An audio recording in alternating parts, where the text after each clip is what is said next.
Welcome my fellow Serolians. In today's episode of Riley in the Kitchen, I'm going to be making crispy duck leg. This is a very simple recipe. We're going to be slow cooking the duck to allow enough time for the fat to render and leave a very beautiful crispy skin. This is going to be absolutely delicious and it's going to pair very well with fried rice or even like roast potatoes. So without further ado, let's get cooking.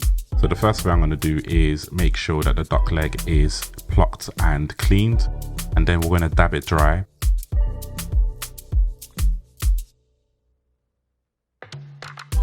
Then we're going to transfer the duck legs into a bowl, and then we're going to add the seasonings. So 1 teaspoon of Chinese 5 spice, 1 teaspoon of paprika, 1 teaspoon of salt, 1 teaspoon of white pepper, 1 teaspoon of Cajun seasoning, 2 teaspoons of dark soy sauce, 1 teaspoon of light soy sauce, and 1 teaspoon of olive oil.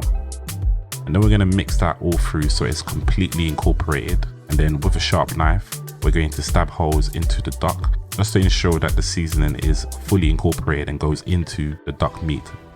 Then we're going to cover it with a cling film and leave it to season for at least 4 hours, but preferably overnight.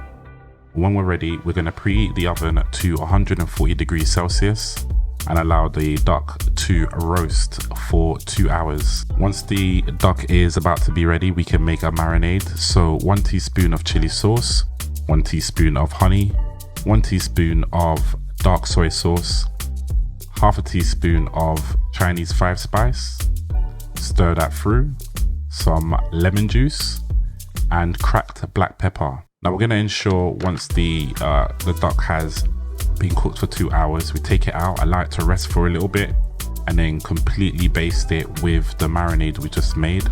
The sticky sweet marinade is going to add a lot of depth of flavor to the duck. So we make sure it's fully incorporated, making sure that we turn it over and do the undersides as well. That's really important. And once satisfied, we are going to transfer it back into the oven and crank up the oven to 160 degrees and leave it to cook for a further 15 minutes. And what you'll be left with is a beautiful, delicious, crispy duck. Just look at that color. And as I said, it pairs extremely well with fried rice. Bon appetit.